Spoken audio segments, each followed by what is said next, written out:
Ang aga po ng aksidente ngayong umaga dito po sa lugar po ng sakop ng Malikboy.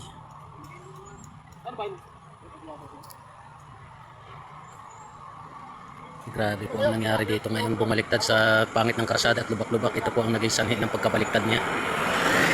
Dahil kung maayos ang karsada, hindi ito mangyayari po. Dito po sa lugar ng pagkurba sa may tubigan. Sunod-sunod pong aksidente, ito po ang nangyayari sa sobrang pangit na ng karsada dito sa paglusong nito. Papunta ng Malikboy, ayan po ang mga nangyayari. Sunod-sunod pong mga aksidente. Katulad po nito, ito po ay pumilipit naman ang gulong ng isang nakaparada na yan. Yan, yung nililikuan ng isang bus, ng isang truck na yan. Dahil sa sobrang sama po ng itsura ng karsada. Kaya makikita naman ninyo sa kapabayaan po ng mga kontraktor. Pag hindi magkakapira na maayos, hindi nila inaayos. Ayan po mga kababayan, nakita ninyo ang itsura ng karsada.